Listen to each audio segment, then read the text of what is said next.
Okay, vertical leap test. We do this either first or second. This is measuring the difference between how far you can reach overhead compared to how high you can jump. There will be a coach here. What will happen is, as you come alongside, you'll take your hands one over the top of the other, and you will take this up overhead. The coach will probably come along, and he might just take it by the elbows and just bring those together and get some scapular elevation. It'll be the same coach every single time, so everyone's done exactly the same way. Okay, the other coach is going to go ahead and adjust the zero down to where your fingers are, where they finish. Okay, you'll probably then go and clear away the first few. And we want your best results, so you're going to shoot till you miss. Now I'm right-handed, so my right arm is going to be right alongside here. I'll go ahead and get set up. Okay, there's lots of opportunities to go ahead and look at technique for this. I suggest you go and do that in your own time. That's not what this is about here today. Okay, so probably 4 or 5 jumps, you should be able to get your best result. Okay, we're not looking for a volleyball smash, we're looking for height. Okay, so you're just going to tag at the top.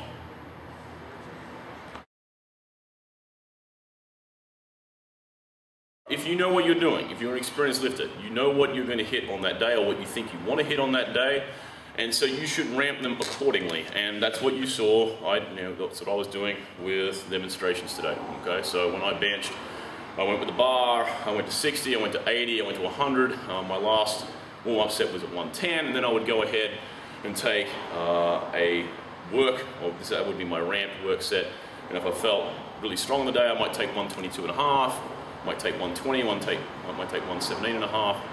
Okay, and you will know after that warm-up set what you want to have a crack at. Okay, you get a lift off, and there you go. So there's no particular order that we would do this in. I probably would test you in the vert first and the hang clean.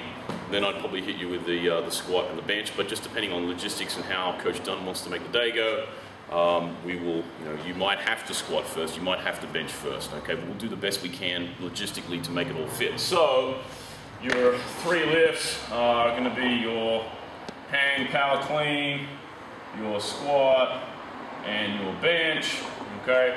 So if I knew on the hang clean that I was going to be taking something around, I know for me, I'd probably take 92.5, 95, so if I was going to do that, I was going to put 95 over here. I might take the bar for 5, I might take 40 for 5, okay, I might take 60 for 5, I might take 70 for 5, I might take 80 for 5, 85 for 5, and then there's my work set, something like that, and I might put an extra one in there.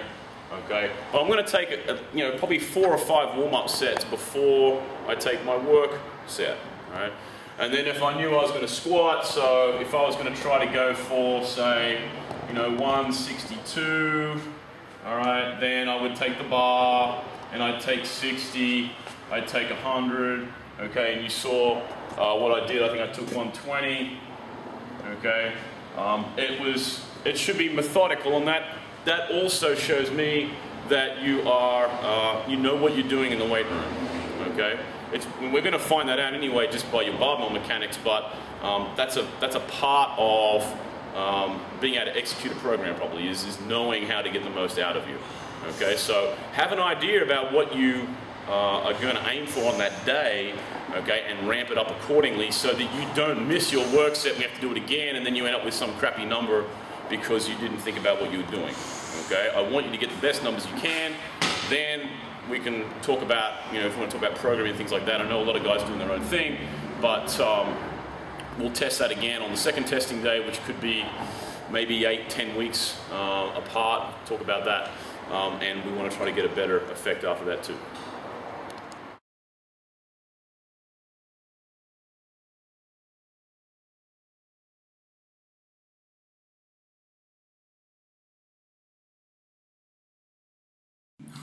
The 20-yard and the 40-yard dash are both well-established combine tests for football. There's lots of information on the net on how to run these efficiently. You will get 2 attempts at the 20, you'll get 2 attempts at the 40, and we will take your best result.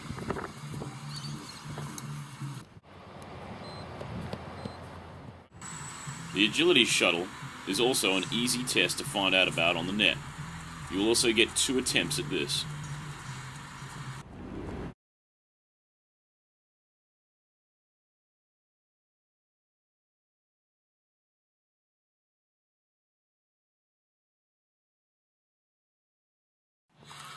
The Fatigued 40 is a test we have not done before.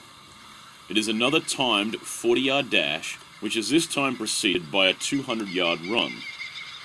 The 200-yard run must be completed in a certain time, but it is arranged to more closely mimic the work-to-rest ratios of playing the game. The test is also arranged so to be completed in just over a minute.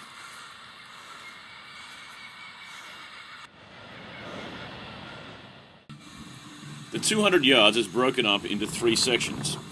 The 30-yard first section, I suggest you run as hard as possible. The middle 40-yard section requires that you slow at some point to a walk before accelerating again. The latter 60-yard turnaround should also be run very hard. You need only get 1 foot past the line. As you enter the middle section again, you must again slow to a walk for a second time before finishing with another 30-yard sprint. A coach will tell you how long you have remaining to start your Fatigued 40, and a second coach will time and record it. Some players have excellent speed, but are unable to be fast when already fatigued.